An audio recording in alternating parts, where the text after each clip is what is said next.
পত্রিকায় পাবলিশ হওয়া রেসিপিগুলোর মধ্যে সর্বপ্রথম আমার এই ফালুদার রেসিপিটি পাবলিশ হয়। আজকে সেই রেসিপিটি আপনাদের সাথে শেয়ার করছি। 3-4 বছর আগে সময়ের আলোতে পাবলিশড হওয়া সেই রেসিপিটিও আমি আপনাদের সাথে শেয়ার করলাম। এটা এমন একটা রেসিপি যে রেসিপিটা ফলো করলে যে কোনোদিনও ফালুদা বানায়নি সেও 100 টেস্টি একটা ফালুদা তৈরি করতে পারবে। আসসালামু আলাইকুম, আমি তাবাসসুম শাহরিয়ার বলছিলাম পাঁচফোড়ন.com থেকে। আজকে এই ফালুদার রেসিপিটি আশা করছি আপনারা প্রথম থেকে শেষ পর্যন্ত যদি দেখেন তাহলে অবশ্যই এরকম টেস্টি ক্রিমি একটা ফালুদা আপনারা ঘরে বসেই তৈরি করতে পারবেন। আর এটা খেতে আপনাদের দোকানে যেতে হবে না, কোনো রেস্টুরেন্টে যেতে হবে না, এবং পকেট থেকে পয়সাও খরচ হবে না। আর বাসায় বানানো যে কোনো খাবার তো অবশ্যই অনেক হেলদি, তাই না? নিশ্চয়ই স্ক্রিনে দেখতে পাচ্ছেন যে ফালুদাটা খুবই ইয়ামি লাগছে দেখতে। আপনারাও কিন্তু এই রেসিপি ফলো করে এরকম মজার ফালুদা তৈরি করতে পারবেন। আমার ভিডিওগুলো যদি আপনাদের ভালো লাগে তাহলে অবশ্যই আমার চ্যানেলটা আপনারা সাবস্ক্রাইব করবেন। তাহলে চলুন চুলাতে চলে যাই। এখানে আমি 2 লিটার দুধ জাল করে 1 লিটার করে নিব। আমি বেশ কিছুক্ষণ আগে দুধটা জাল করতে বসিয়েছি, দুধটা প্রায় কমেও গিয়েছে। যে পর্যায়ে 1 লিটার হবে সেই পর্যায়ে আমি কিছুটা দুধ আবার পাশে একটু বাটিতে রেখে দিয়েছিলাম। যখন ঠান্ডা হয়েছে তার মধ্যে আমি এখানে কাস্টার্ড পাউডার মিশিয়ে দিচ্ছি। এই কাস্টার্ড পাউডারটা যে কোনো ব্র্যান্ডের আপনারা নিতে পারেন। আর এখানে আমি পরিমাণ বলছি না, কারণ এখানে একটা বিষয় আছে। এক ব্র্যান্ডের কাস্টার্ড পাউডার আপনার মিক্সচারকে ঠিক করতে এটার পরিমাণে কিছুটা ডিফারেন্স আছে। সো আপনি দিবেন, দেওয়ার পরে আপনার পরিমাণ মতো আপনি দিবেন। দেওয়ার পরে যখন দেখবেন যে এটার থিকনেসটা ঠিক হয় নাই বা আপনি যেরকম খেতে যাচ্ছেন সেরকম হয় নাই, সেই পর্যায়ে আপনি পাতলা মনে হলে আবারও একটু দুধের মধ্যে পাউডার দিয়ে গুলিয়ে আবার দিবেন। তো আমি এখানে আমার টেস্ট অনুযায়ী আমি 1/2 কাপ মতো চিনি দিয়েছি। আর এখানে সেই যে পাউডার গুলিয়ে রাখলাম ওখানে মিনিমাম 4 টেবিল চামচ পাউডার দিয়েছি। তারপরে আমি এই দুধের মধ্যে দিয়ে ভালো মতো মিক্স করতে থাকবো। দেখতে পাচ্ছেন যে এটা কিন্তু পুরোপুরি ঠিক হয় নাই। আর ধোয়াতে আমার ক্যামেরাটা ব্লার হয়ে যাচ্ছে, হয়তো বা আপনাদের দেখতে একটু কষ্ট হচ্ছে। তো তারপরে আমার আরেকটু লেগেছিল, আমি আবার আরেকটু দিয়ে ওটা ঠিক করে নিয়ে ফ্রিজে রেখে ঠান্ডা করে নিয়েছি। তো সেটাও আমি আপনাদের দেখিয়ে দিলাম। এখন আমি কি করছি, এখন 1/2 কাপ সাগুদানার মধ্যে কিছুটা পানি দিয়ে আমি রেস্টে রাখবো। যখন এটা ফুলে যাবে সেই পর্যায়ে পানি গরম করে তার মধ্যে সিদ্ধ করতে বসিয়ে দিচ্ছি।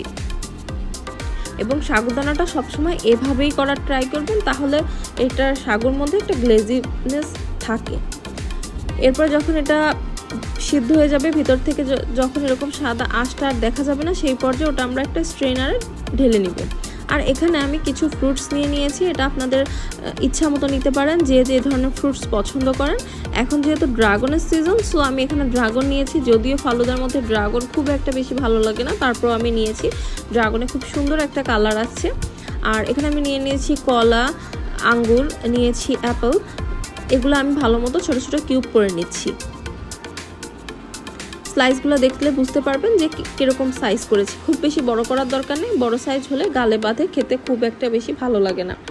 আর এখানে আমার আনারটা মিসিং আছে, ফালুদাতে কিন্তু আনারটা বেশি ভালো লাগে। সো আপনারা আনার দেওয়ার ট্রাই করবেন। কলা, আপেল, আনার এই 3টা ফ্রুটস ফালুদাতে মাস্ট দিতেই হয়। এখানে ড্রাগন আমি ছোট ছোট কিউব করে কেটে নিচ্ছি। ড্রাগন দেওয়াতে দেখলাম যে ফালুদার মধ্যে বেশ সুন্দর একটা লাইট পিঙ্ক কালার এসেছে, যার জন্য আমাদের এখানে এক্সট্রা করে কিন্তু রুয়াবজা ইউজ করার কোনো প্রয়োজন নেই। এরপরে আমি বাটির মধ্যে সেই যে ঠান্ডা করা কাস্টার্ডের লিকুইড সেটা নিয়ে নিচ্ছি। তারপর নিয়ে নিচ্ছি সাগুদানা, নিয়ে এগুলাকে ভালো মতো মিক্সড করে নিব। সাগুদানাটা এই কাস্টার্ডের সাথে মিক্সড হতে বেশ একটু সময় লাগবে, সেটা ব্যাপার না। তারপরে এখানে আমি দিয়ে দিচ্ছি কিছু ড্রাই ফ্রুটস, যেমন কিশমিশ দিয়ে দিচ্ছি। তারপরে দিব কিছু বাদামটা আমি পাশে কুচি করে রেখেছি। এখানে দিয়ে দিচ্ছি ভ্যানিলা আইসক্রিম। অবশ্যই ফালুদার মধ্যে ভ্যানিলা আইসক্রিমটা ইউজ করবেন, অন্য ফ্লেভার দিলে ফালুদার টেস্টটা অত একটা বেশি ভালো আসে না। তারপরে এই পর্যায়ে আমি এগুলোকে ভালো মতো মিক্স করে নিচ্ছি।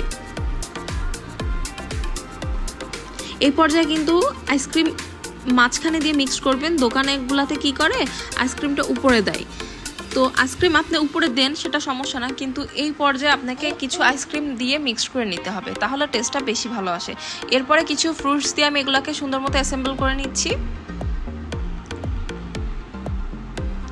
তারপর ফ্রুটসগুলা দিয়ে আমি আরেকবার মিক্স করে নিচ্ছি। রেস্টুরেন্টগুলোতে কিন্তু লেয়ার বাই লেয়ার এগুলোকে সাজায়, কিন্তু আমি যেহেতু বাসাতে খাচ্ছি আমি আমার সুবিধা মতো করে নিচ্ছি। আপনারা যেভাবে ইচ্ছা সেভাবে এগুলাকে অ্যাসেম্বল করে নিতে পারেন। এই পর্যায়ে আমি একদম লাস্ট ফিনিশিং ডেকোরেশনের পার্ট, এখানে আমি উপর দিয়ে কিছু ড্রাগন দিয়ে দিয়েছি। যে কালারফুল যে ফ্রুটসগুলো থাকে এই পর্যায়ে উপরে সেগুলো দিবেন। আর এখানে আমি জেলোটা ইউজ করিনি, আপনারা এই পর্যায়ে জেলোটা ইউজ করবেন।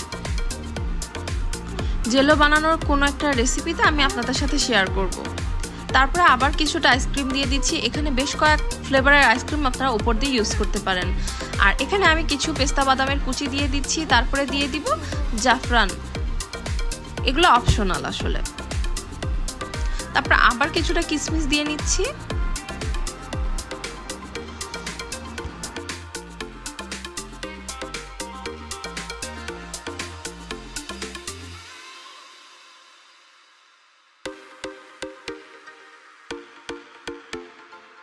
এটাকে আরেকটু অ্যাট্রাকটিভ করার জন্য আমি উপর দিয়ে কিছুটা ড্রাগন ফ্রুটস দিয়ে দিচ্ছি। আর লাস্টে যখন আপনি এটাকে সার্ভ করবেন সেই পর্যায়ে উপর থেকে কিছু বরফ কিউব দিয়ে দিবেন। এটা কিন্তু বেশি আগে দেওয়া যাবে না, তাহলে কিন্তু আপনার ফালুদাটা একদম গলে পানি হয়ে যাবে। এই বরফের কিউবগুলো স্কিপ করতে পারেন, কিন্তু রেস্টুরেন্টগুলোতে কিন্তু লাস্টে এরকম আইস কিউব দিয়ে দেয়। সো আপনারা এটা দিবেন, বেশ ভালোই লাগে খেতে। এই তো আমাদের রেডি হয়ে গেল আজকের ফালুদা। সবাই ভালো থাকবেন। আসসালামু আলাইকুম।